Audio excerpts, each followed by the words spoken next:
I, as a little girl, always wanted to grow up and be a CEO. You know, like how do little girls know about CEOs? Oh, I listened at those parties my parents had, and I heard this one man talk about how he was the CEO of a company and he traveled the world and he made tons of money and he was making a huge difference in the world. And I thought, I want to do that.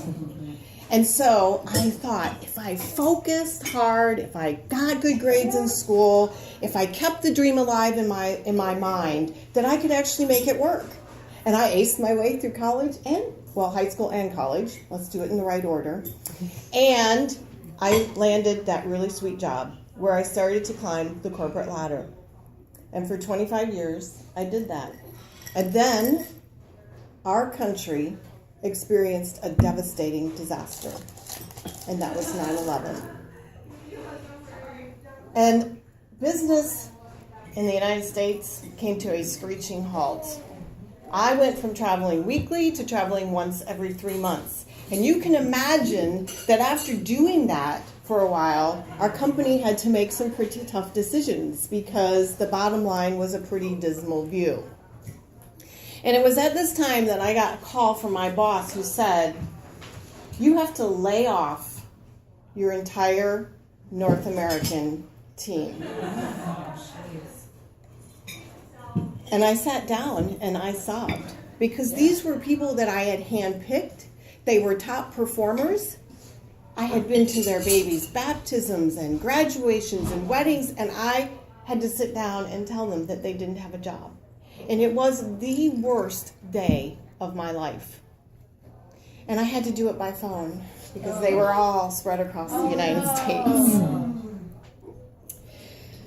And after I finished that call, I called my boss, hoping, not sure why I was hoping, but hoping that she wasn't going to lay me off. Yeah. And she did not. And for the next year, I traveled across the entire North American territories all by myself. I could be in Seattle one day, and I could be in New York City the next. I think I put about 92,000 air miles on that year. And during that year, these were my thoughts.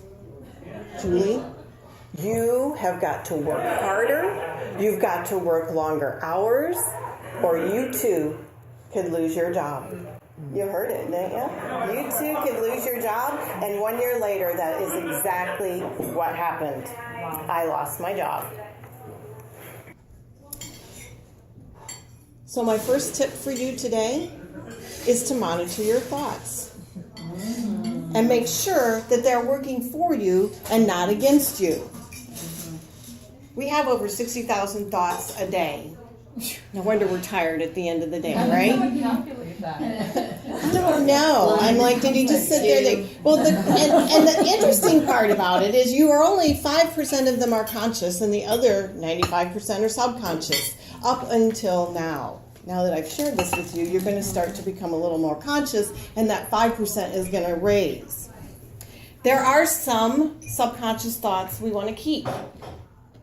Dr. David can attest to this. You want to keep the ones that tell your body to work right, like your heart to beat, and your lungs to breathe, and your blood to circulate, because you don't want to have to be doing that every second or so. We want to keep those. It's the ones that your inner bully feeds you. The stinking thinking, they're lies, by the way. Those are the ones that you want to address and monitor. And I thought about that and I thought, holy cow, how could I possibly have bad thoughts? I was raised in a negative, verbally and physically abusive home. So you can imagine that as an adult, an early adult, that my thoughts were probably not very good because I was trained poorly.